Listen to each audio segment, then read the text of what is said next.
Mouseketeers roll call. Count off now. Karen. Cubby. Doreen. Wally. Darlene. Dennis. Cheryl. JJ. Annette. Tommy. Sharon. Bobby. Roy. Jimmy. Cheers for the Merry Mouseketeers. Mouseketeers! Just wait and see. You'll all agree. Fun with music is fun.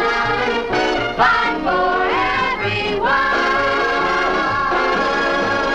Hello everyone, welcome back to our Bowl of Cereal podcast. My name is Diana. My name is Jesus. My name's Brian. And my name is Destiny.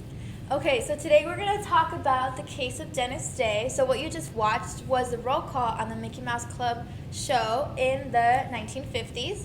So have you guys heard about Dennis or anything? Nah, I actually had no idea Nothing. who he was. No? Okay. So I'm going to explain to you guys a little brief summary and then we're going to get into the actual case. Okay.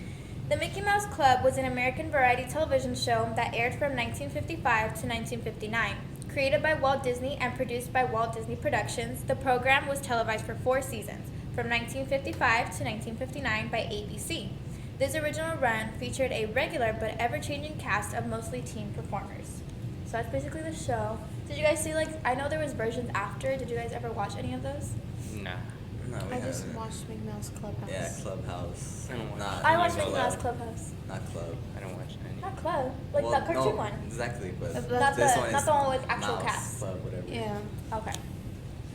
So now we're going to go into Dennis. So it says, Dennis Day was a graduate of La Puente High School's class of 1960.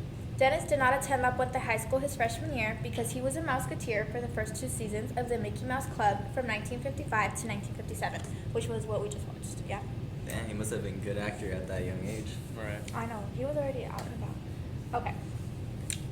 Dennis was one of the first kids to get the job on the very popular television show of its time. During his years of La Puente High School, Dennis, according to several of his classmates, was quite active in all the drama and musical productions put on by the choir and the Thespian Society. Several of his classmates said Dennis was rarely on campus because he was always working on special entertainment projects. After graduation, Dennis came out as gay to his family and moved to San Francisco, where he worked as an actor, dancer, and director.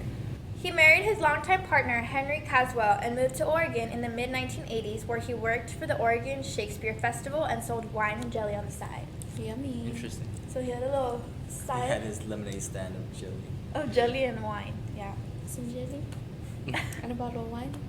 Yeah. Mix them together. Okay. Except jelly grape on wine? grape. You do. So now we're going to get into the actual case. So if you guys don't know, Dennis was actually murdered not that long ago. And it was kind of impactful news, I want to say, to the alumni, because obviously he was a pretty big deal, right? He was an Right. actor, he came to LP, he Worked created at a... Disney. Yeah, he worked at Disney. He created a big name for himself. So Yeah, when people found success. out, about his murder, it was a big big. deal. Yeah. Day had contacted police in Phoenix, a small town just south of Medford, days before he was last seen on July 15, 2018, to report that Daniel Berta, the live-in handyman now charged with his death, had behaved violently towards him. Someone at the police department allegedly told Day that if Berta was a tenant, he'd need to begin a formal process to evict him. So Day already a couple days before, the guy that killed him was already Acting violent. acting violent. Yeah. So he already had those signs. He already had those Wait, so steps then going on his to the... handyman lived with him? Yeah. Yeah, he was a live-in Damn. handyman. So 'Cause what he's is a He's an older handyman? guy, remember? Oh, so he's like No, but a nurse No, slash at butler? where I live, at the little townhomes I live in, there's someone at the very last thing where he lives, and whenever something breaks or something, he just comes and fixes They're it. like the maintenance So guys. then his Oh. And house. he lives in our apartment. So or where in he our lived I see. was Oh, I get it, I apartments get it. too, or was it in the house of Dennis? Yes, that's a good question. Was it I think it was Dennis's in the house, house, 'cause or he was it was like living in a a I think house. it was a house. Okay. Then That's But They it's even... probably had But like a he's back older. room Yeah. or something. Yeah. Okay. still, I don't know, that's kind of weird to me, living with someone But that he's fixes older. He's an your older house. guy. older. He's 70 something. Yeah. Alright, I guess. Did Yeah, he they- live with his spouse or? Yes. Oh. But you gotta So he think was too, like his husband was hospitalized. Yeah. So they were In the declining moment, yes, in health. yes, You know what I mean? yes.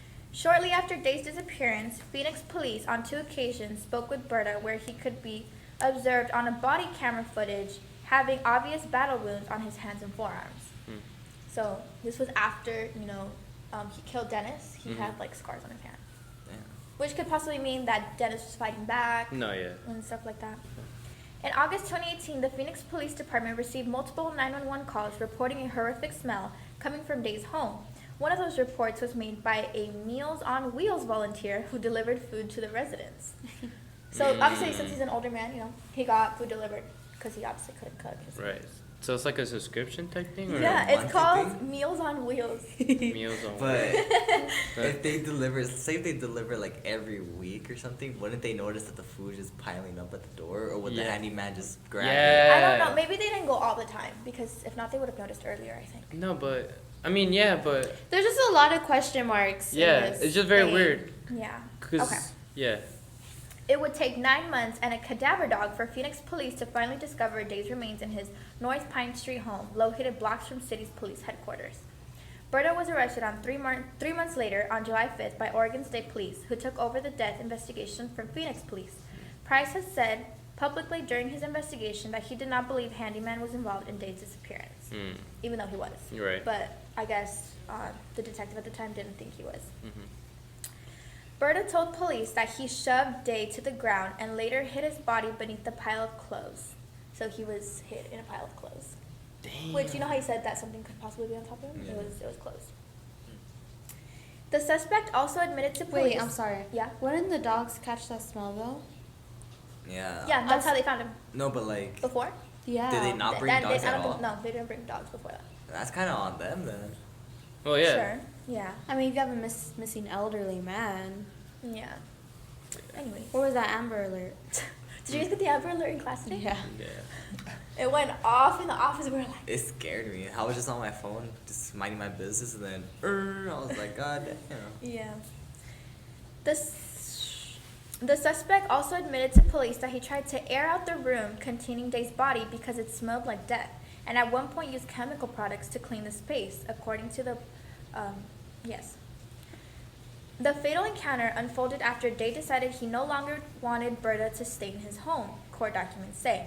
The two men had had multiple altercations, and the records allege. I feel like there's a lot of instances like that where people don't want to leave, and the tenant or the owner, people get into arguments, stuff like that. Berta had worked as a handyman for Day and Day's husband, Henry Ernie Caswell, 88, and later stayed there in exchange for helping the elderly man. Phoenix police and a friend of the couple previously told the Oregon Live.